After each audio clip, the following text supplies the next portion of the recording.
Hello Mermaidons, welcome back to my channel. My name is Ariel and this is Naturally Mermaid.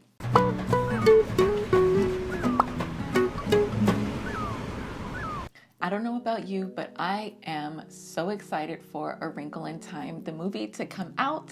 And I was talking to my friend about it the other day. She's a really big reader like I am. That's like one thing that we kind of bond on. We were talking about the movie A Wrinkle in Time, and she dropped this nugget of knowledge on me that A Wrinkle in Time is a book. How did I ever miss this book when I was growing up? I have no idea, because it was written in 1962, so it's definitely been out a long time and I had just never heard of it. So she let me borrow her super old copy of the book. It was $2.69. Like, this is super old, guys, and it's like all aged and whatnot, so I'm super grateful for her for lending this book to me because there's no way I would have gone to the library to try to check one out. So I spent the last week reading this book and now I'm really excited for the movie. But I just want to talk about the book before the movie comes out, and I'll do another review on the movie over on the channel that I have with my husband called Our Green Branch. So please go subscribe over there if you want to see the movie review. But let's get started talking about the book. For starters, A Wrinkle in Time follows the main character, who is Meg, and she's how old is she? I'm not quite sure how old she is. I would say she's probably about 16, maybe between 14 and 16. I'm not sure if they said, I don't remember. But she has 3 brothers, one younger who's about 5 or 6, and well, the other 2 are younger. They're twins and they're like in like middle school age. And of course she has parents. She has a mom who's like a scientist, and her dad is also a scientist, but he's like been missing for the past 2 years. Basically, the story is about Meg and her little brother trying to find their dad. Like, that's a super simple way of explaining the synopsis. The book is kind of sci-fi because it deals like with traveling in time and multiple universes, and I like really enjoyed the book. So I don't want to give too much away. If you guys like don't want the movie to be spoiled, or you want to read the book before the movie comes out, I would highly suggest reading it. It was really easy for me to read. It probably only took like maybe 8 to 10 hours, but overall it's a really good like coming of age story for Meg, and like just being confident in herself and her abilities to do things that are outside of her comfort zone. I give the book a good B+, A-, just because there's a couple of things, like one thing in particular that I didn't really like. So if you guys want to stick around for the spoilers part of this video, then go ahead and get settled in. Everyone else, you'll just have to come back after you've read the book, okay? All right, so let's talk about the book in more depth. Right away, once you start reading the book, you kind of get a feel of Meg's character. She's smart, but she kind of lacks discipline, maybe. Like, she's really smart when it comes to math and science, but when it comes like to the other subjects and maybe even interacting with her classmates and her teachers, she kind of lacks the ability to fit in. And since her dad's been gone, like, it's kind of a, I don't want to say a scandal in town, but people are talking about it. Like, they think that he just left and he's never coming back because it's already been 2 years.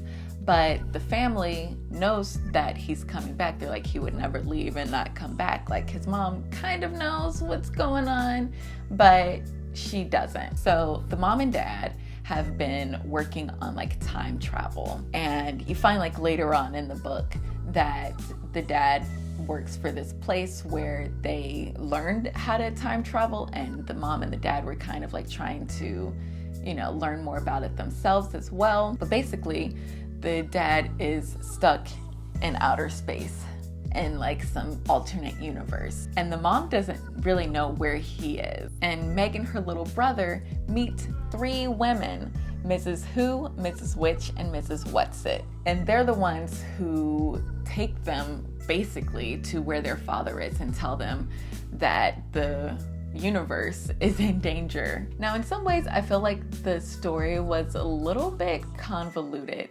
It wasn't 100% like nailed out, like this is why these things are happening.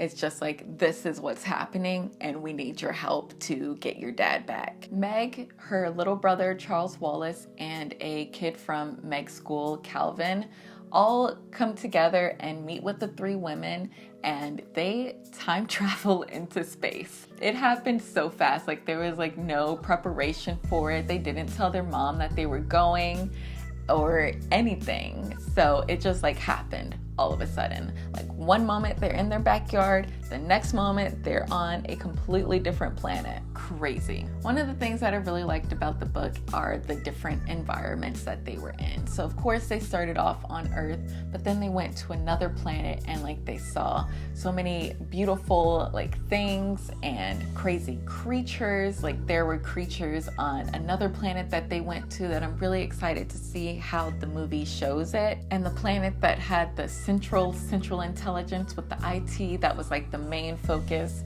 of the book kind of. I'm really excited to see how they did that, like with the people who were all in sync. Like that's gonna be crazy to see. And just the way that it was written really well. Meg was, of course, my favorite character. She was kind of unsure of herself in the beginning. She's like at the age where things are awkward and you're trying to figure out who you are. But by the end of the book, she realized that she needs to look within and trust herself and be brave and do the things that are hard, because sometimes you're the only person that can do these things. There was also just a little bit of a love story in there between Meg and her classmate from school. There wasn't a lot of build-up within the story that made you think that they had an attraction for each other. But at one point there's a little sizzle that comes by surprise, so that was an interesting aspect, but it was like super clean for the young audiences. Let's talk about Mrs. Who, Mrs. Which, and Mrs. What's-It. Okay, so since I've seen all of the previews for the movie, I've imagined Mindy Kaling, Oprah, and Reese Witherspoon as Mrs. Which, Mrs. Who, and Mrs. What's-It. So, you know, there's that. But overall, I thought that their characters brought like a really cool component to the story that were kind of like spiritual guides for the children, especially for Meg's character, to kind of help them realize the potential that they had within themselves to do something that's really tough and that only they can do. Speaking of the movie and its characters, I really don't want to go too much into this, but one thing that I found really interesting is that the main character, Meg, is white in the book, but in the movie, she's biracial. So I'm really surprised and excited about that, because really it doesn't matter what her race is in the book. You know, it makes no difference. It adds nothing to the story. So I think it's cool that they've changed it to kind of make the cast and the movie more diverse. So super excited for that. Now for the thing that kind of disappointed me about the story. So after they left Charles Wallace on the planet with IT and central intelligence, Meg's dad teleports Meg and Calvin to a different planet, and then we get to meet the beast, and that was so much fun. Loved that part. That was probably my favorite part of the book, like meeting the beasts and them taking care of Meg. Like that was the big turning point for herself, where she was able to look into herself and realize like why she's feeling these things and like kind of coming to terms with it. Then once Mrs. Which, Mrs. What's-It, and Mrs. Who come to that planet after they've been summoned, then I feel like the story just took off so fast, and it just sped up really quickly. Like they're like, okay, Meg, you need to go. You're the only person that can do it. And she realized that and she accepted it, and she's like, yes, let's go. But she was also a little bit nervous too when she realized that she was the only one going, but then she just accepted it. But then she goes back to Central Intelligence and she realizes what it is that she has that IT doesn't have. And once she realizes that, oh, I just love my brother. I love you, Charles Wallace. I love you. I love you. And it was that easy. It took 5